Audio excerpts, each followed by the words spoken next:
The guardian of Hellfire, his name is Malik. He has never smiled since the day Hellfire was created. He has no remorse.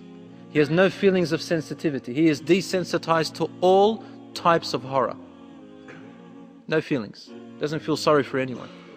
And he was the only angel in heaven whom the Prophet ﷺ, when he ascended up the Isra wal Mi'raj, he greeted him and he only replied without a smile.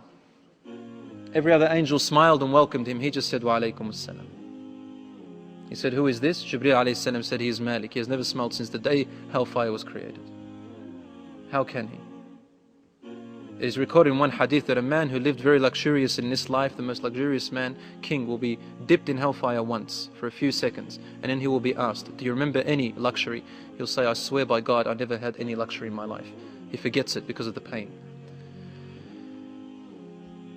The people of hellfire, after giving up on the people of heaven, will turn to the angels that are torturing them and then to the guardian of hellfire, and they will ask him to ask Allah to give them another chance.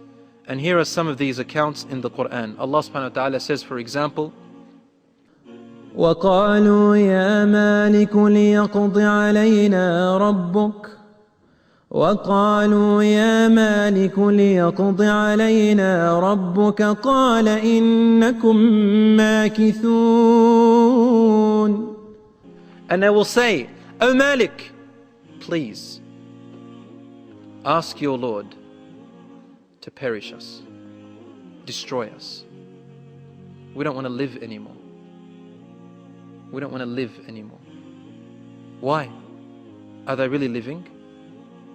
Allah describes their state of living in the Quran by saying, لا يموت فيها ولا يحيا. The person in hellfire will never die in it and will never live in it.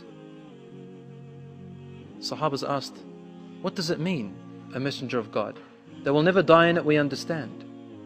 We will never live in it. How is that? And he replied, they will not live a life that you can call a good life. You'd rather be dead. And Allah says in the Quran, وَيَأْتِيهِ الْمَوْتُ مِنْ كُلِّ مَكَانٍ وَمَا هُوَ بِمَيِّتٍ. Death, all the reasons why a person should die, will come to these people in hellfire. Every single reason, every piece of element that would cause you to die normally in this life will come to them in hellfire and more, and they will not die. They're supposed to die, but they won't die. All they feel is the torment, the pain of death, but they won't die. So then, in the hadith it says in relation to this ayah, they will say, O Malik, ask your Lord to just destroy us. We don't want to exist anymore. In the hadith it says, the reply comes to them after 1,000 years. They're waiting anxiously for that reply. Can you imagine? An anxious hope that you will now finally be destroyed. The reply comes to them, إِنَّكُمْ مَاكِثُونَ. You are to stay in there forever. In another verse, a different reply comes. Malik says to them, قال اخسأوا فيها قال اخسأوا فيها ولا تكلمون. He will say, burn in there like the low lives you are. اخسأوا فيها. Burn in there like the low lives you are.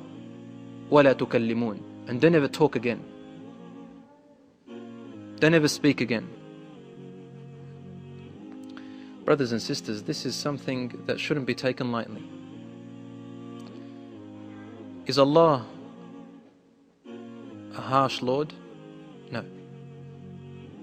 Because if He was a harsh Lord, He would not have warned us in such detail right now. Allah has given us the way out, but left it up to our decision. Obviously in hellfire there are different levels, as we said last week. The person will enter into the level they deserve, and they will not enter hellfire until they are convinced they deserve it. This is the hadith of the Prophet ﷺ. They will not pass the day of judgment until everything is justified and that person is convinced they deserve hellfire. Otherwise they will not enter it. Some of the people who will not enter it are the crazy people who didn't have a state of mind in this life, or those who never heard about Islam, or those who never understood Islam. So there are different circumstances. Those will have a different circumstance on the Day of Judgment. But Allah is talking about those who deserve it, among the Muslims and the non-Muslims.